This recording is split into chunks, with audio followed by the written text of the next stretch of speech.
Good morning. I thought someone was going to introduce me, so I guess I'll do that myself. I am Barbara Phillips, and my husband and I, Dean, have been attending here about a year and a half.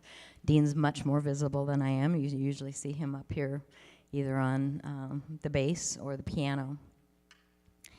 I'm really nervous, so I'm probably going to read most of this. I do have to keep reminding myself, though, that this is not about me. It's about him.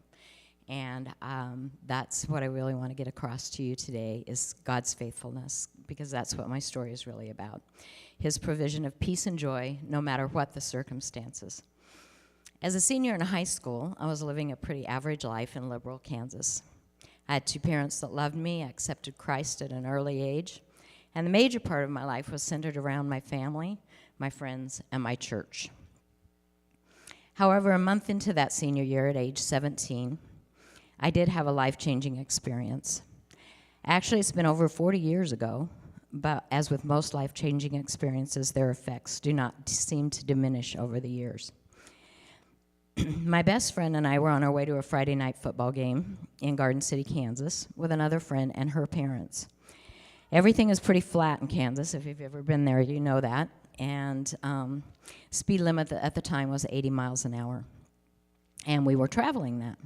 There's this really curvy section just before you get to Garden City. And there was a young man who had been drinking and was traveling at 100 miles an hour and couldn't take one of those curves on his side of the road. Needless to say, our cars collided head-on, coming around that curve. My friend's dad was driving, but at that speed, there was just no time to react. As it turned out, I was the only survivor out of 6 people that night. I was rushed to the hospital, and they say that they had lost me a couple of times on the way, but had revived me. My parents were called. And honestly, it wasn't until I became a parent many years later that I realized how awful that call must have been for them to receive. I had many lacerations, a severe concussion, 2 broken legs, broken right arm, and my jaw was broken. And they left me lay for almost a week, waiting to see if I was going to make it. When I took a turn for the better, they put pins in my legs and hung me in traction with 80 pounds of weight, wired my mouth shut. And I have to say, not being able to talk or eat were probably 2 of the worst experiences of the whole thing. Luckily, that part only lasted 6 weeks. I was fortunate in that I became the community project. It was a small town and a small community, and they really came together to support my recovery. The school set up an intercom in my hospital room and one in the classroom, and the kids would carry it from class to class. Now, this really dates me also, because now it would be a video feed. My teachers would come to the hospital and give me my tests orally.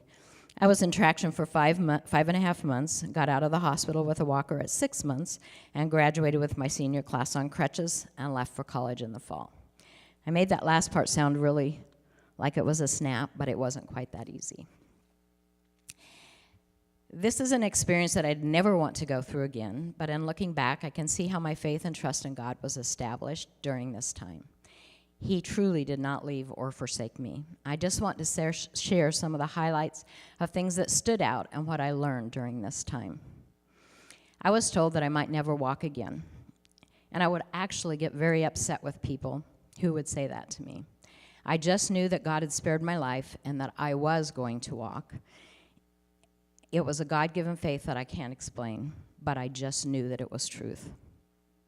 Now I have to say, beside that healing is a mystery to me, because I had that faith that I would walk again, but I can't say that I've ever had that same faith to deal with all the residual effects that have been ongoing because of the accident.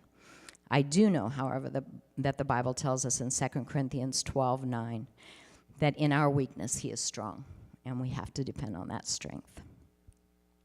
For all of us parents, I learned this. When the Holy Spirit prompts us to pray for our children, we need to be obedient. Now, that's probably true in any case, but I'm speaking to parents today because of this experience. The night of the accident, my mom urgently felt that something was wrong. It had to do with her children and that she should pray. She said she prayed for my brother first because he was a non-believer, and then she prayed for me. And I truly believe that my life was spared that night because of a mother who was obedient to pray. God's also faithful to give us peace. I have to remember that the last thing I remember before the accident was being in the back seat of the car, laughing and having fun with my friends. The next real cognitive thing that happened was everybody was already, the funerals had taken place, everybody was buried, everything was done when I realized all that was going on. And the death of my best friend really haunted me when I was in the hospital. And one night, God gave me a vision of just her face. And she didn't have her glasses on. I figured that was because she didn't need them in heaven. She had this huge smile on her face, and she was radiant. She looked so happy. And from that time on, I never wanted her to come back. In fact, at that point in time, I was a little jealous because she was quite content and happy, and I was in a lot of pain. I also learned that no matter how bleak things look, we can always find some joy. There are a couple of experiences that I remember while still in the hospital. Remember now, it was a small town and a small hospital, and I was on the ground level floor of the hospital. Some friends from school were candy stripers at the hospital, and they would come and practice taking my blood pressure. Can't say that was always fun because they never knew when to quit pumping the little thing. They also snuck my baby kittens into my hospital room through the window one day. Now, my mom was one that always followed the rules, so I thought she was going to have a heart attack that day. I spent my 18th birthday in the hospital, so I convinced my doctor that he should let me have a slumber party. My friends brought cake, sleeping bags, etc. I was in traction, so they had to do the entertaining. The doctor came to the door for his rounds the next morning, looked at the mess, shook his head, and turned around and walked away. When I got out of traction, I progressed to a wheelchair, and I got in trouble from a nurse who I have to say lacked a sense of humor for having wheelchair races with another kid from my school in the hallway. Romans 15:13 says, "May the God of hope fill you with all joy and peace as you trust in him." I can't say that I understood this as I was living out this experience, but in looking back, I can see God's faithfulness in giving me hope, in giving me peace, and in giving me joy in the midst of a disaster. So in conclusion, there are lessons to be learned, faith to be established, and thankfulness for God's grace and mercy to be expressed through each of the experiences of life. Those experiences can be life-changing and faith-building if we allow God to walk through them with us. Thank you.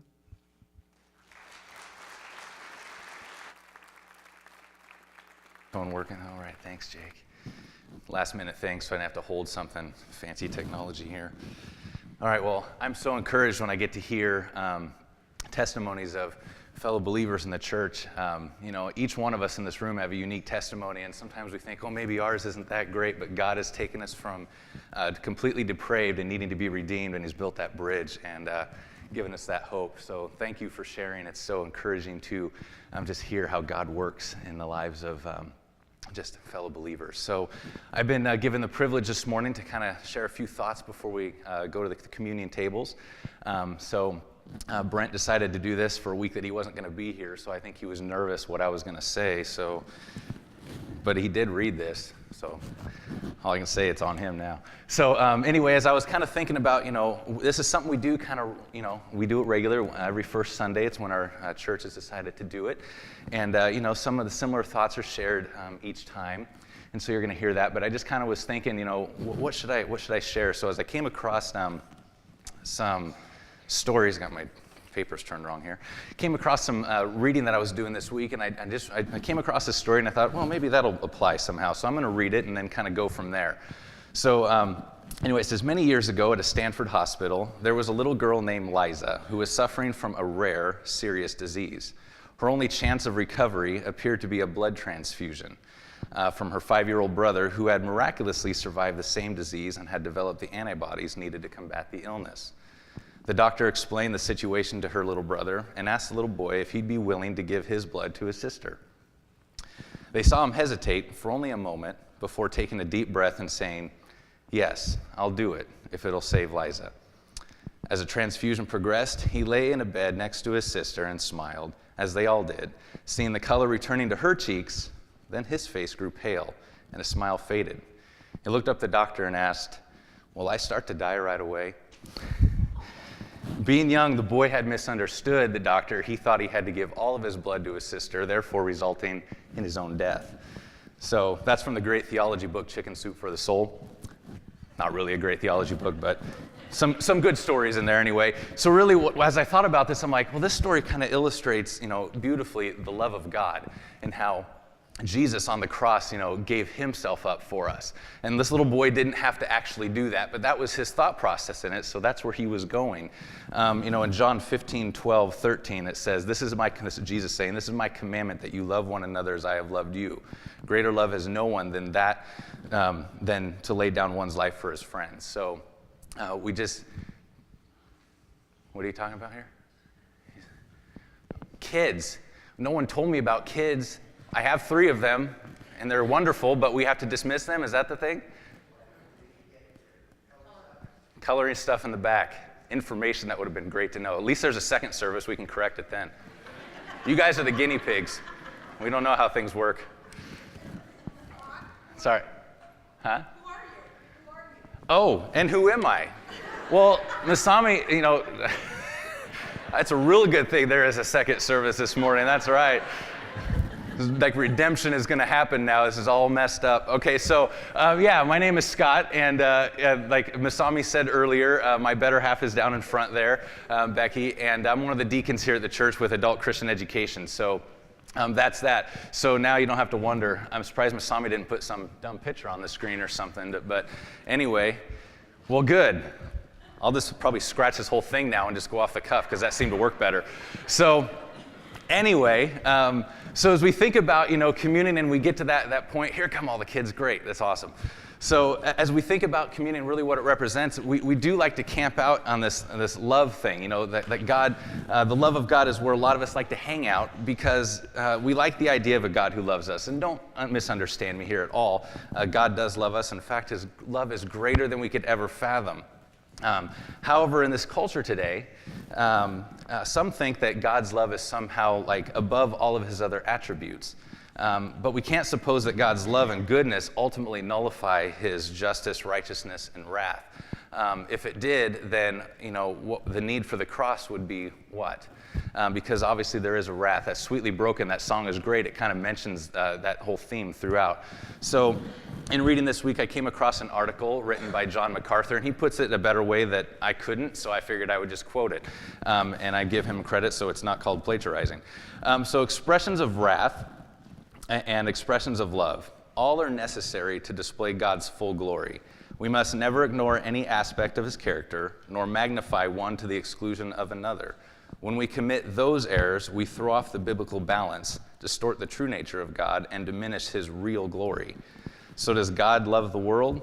Yes. Proclaim that truth far and wide, and do so against the backdrop of God's perfect wrath that awaits everyone who does not repent and turn to Christ. And like I said, that's from John MacArthur. The article is called "Does God So Love the World?" Great article if you want to look that up later. So God does love us, but sin separates us from him, and we fall short on our own. So we desperately need a bridge. And Jesus built that bridge, lucky for us, about 2,000 years ago by dying on the cross. So we know in Hebrews 9 that there is no forgiveness of sin without the shedding of blood. And Jesus shed his blood once on the cross, and it is sufficient for the sins of the world. Jesus is the perfect, the ultimate, and the final sacrifice that is needed to cover sin and take it as far as the east is from the west. That's not just a cool song by Casting Crowns. It's actually a biblical truth in Psalm 103. So it's really, how do we get to that point? How does this happen? And this is familiar to a lot of us here. Romans 10:9 and 10, it says, if you declare with your mouth that Jesus is Lord and believe in your heart that God raised him from the dead, you will be saved. For it is with your heart that you believe and are justified, and it is with your mouth that you profess your faith and are saved. So this brings us to communion. Those of us who have done just that identify with Christ and are believers, we come to the communion table with thanksgiving and praise about this free gift that Jesus has offered us. For those of us who accept the gift, we take part in this time of remembrance. We remember the sacrifice that was made for each one of us. And I think at this time it'd be appropriate to take a little side note here that if you're like, well, I'm not sure what this is all about. What is this gift? What is this Jesus? There are a lot of people here that'd be willing to talk with you about that, to help guide you and lead you into a personal relationship with Christ. The pastors, the elders, myself, your friend that brought you, the person sitting next to you, we're all on the hook now. So, anybody here, you're in a great place to find out more information, and it wouldn't be for our glory, it's all for God's. So, just if you have questions, please ask. So continuing on, right before Jesus was arrested and killed on the cross, he had a meal with his disciples and he told them what was going to happen. He knew where he would die. He knew when he would die. He knew he'd die in Jerusalem. He knew whose hands, humanly speaking, would be responsible for his death, the leaders of Israel and the Roman soldiers. And we might sometimes like to assume that the Jewish leaders took the life of Jesus, or we might assume that the Roman soldiers took the life of Jesus. And while the Jewish leaders wanted him dead and the Roman soldiers actually executed him, no one took his life from him. And we got to focus on that. No one took it. Christ gave it up for us. The only one that can give life up is Christ, and then he took it back again 3 days later. We know that. John 10:18 kind of alludes to that. So, and of course, we know the story doesn't end there. Because if it did, we might as well just pack up our bags and go home and be hopeless with the rest of the world. Christ did raise from the dead 3 days later, proving that he has the power over death, and that is the reason why we have the hope that we do. So therefore, those of us who accepted this free gift of salvation have real hope.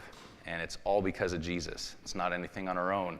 It all comes back to Jesus, which is what we focus on this morning in this communion. So one way we can be reminded of that hope is through communion. We're given the chance to remember the suffering that Christ went through for us. So kind of come in full circle here. I kind of started talking about love. So what makes his love so great for us is the fact that he chose to die even though we're sinners. He chose to save us from the wrath which we actually deserve. So Jesus redeemed us. He bought us back. He reconciled us, as that song said earlier. He spared us from the justified wrath of God. So in that, I say, in that context, there really indeed is no greater love.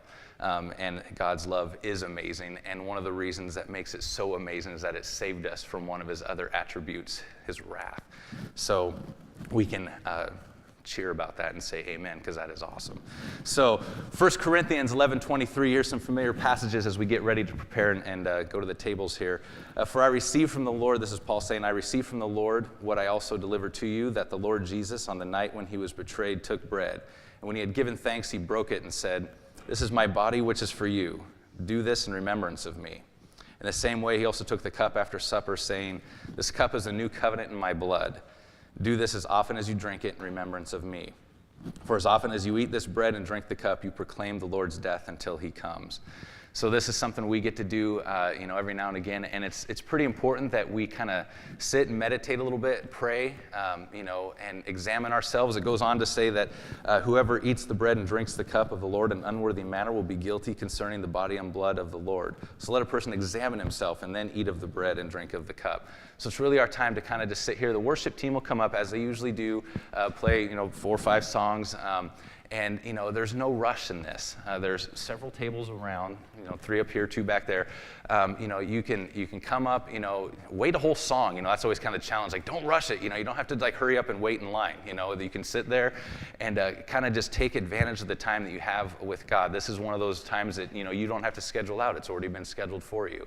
So just really take advantage of the time and pray and just, if there's something you need to talk with God about, or there's some unforgiveness in your heart towards somebody, maybe it's time to kind of own that up and deal with it a little bit, or start that process. So, it's not something to take lightly. We're to examine ourselves. Each should take a moment to pray, like I said, and go off with your family somewhere. Men, take your family somewhere, individually pray. You don't have to stay right here. You can go out there and go over there. It's fine to do that. So again, just take advantage of this time that, you have one-on-one with God now. And with that, I'll invite the worship team back up. And next service, we'll do this better. That's good.